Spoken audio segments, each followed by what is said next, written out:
a much better experience because this time around I was doing something that you enjoyed. I enjoyed, and I'm grateful to God because I graduated with a 2-1. Wow. Without stressing myself, because like they were talking about law students go through a lot. It's not easy, and I found myself in a place where I naturally excelled. In my final year, I went for an event that was December 2021, I believe, and I met the person that I now work with. Some of you got a book. If you have that book as a gift, you can read it up. So she's the person that wrote that book, and I've been working with her since I was a final year student in university. So that's basically how I found my career path. Thank you. This is so inspiring. This is proof that failure does not mean that you should sleep and say, I am already a failure, I'm not going to try again. You pick yourself back up and then you try to do what you love doing. Thank you very much. Buchi, Michelle, what inspired you to become a software engineer?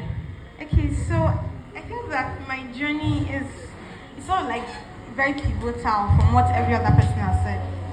First of all, I didn't go to a military school. Thank God. Secondly, I didn't study software engineering or computer science in school. So I studied microbiology. Wow. Very, very funny. And so after school, I've always been very curious, and I've always wanted to build things. I'm very passionate about building. And so after school, during my service, during my NYC, I served in Otta, but I didn't go to school around here, like nothing around here. So I started like trying to learn things that I felt I was interested in, and just really trying to see how I could build. I've always wanted to own a company. I'm like, okay, when I'm ready to own a company, I would want to build applications and all of that.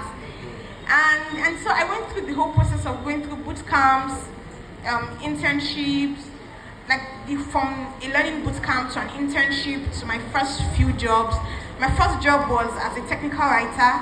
My second job was as a developer, as a software engineer, and then from there I've moved on to grow my career in software engineering and also becoming a Google developer expert.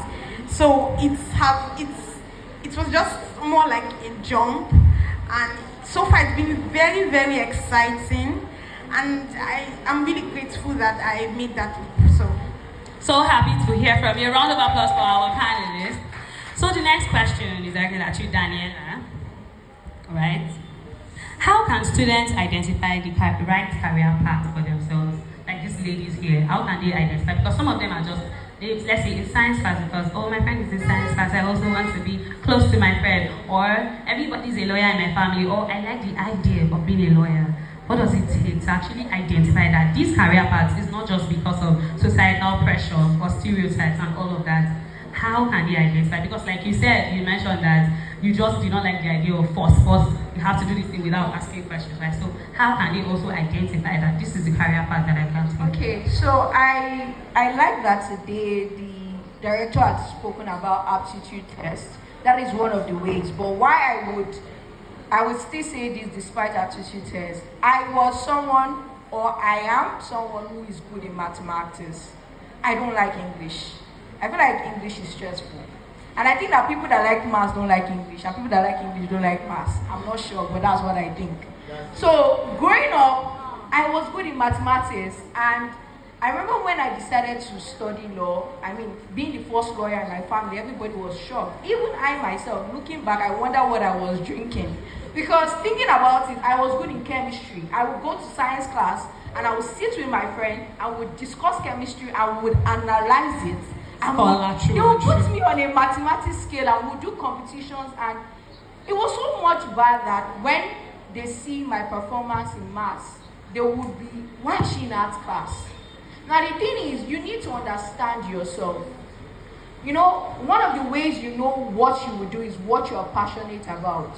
What is it that when you wake up in the morning, you feel like, oh, I really want to do this.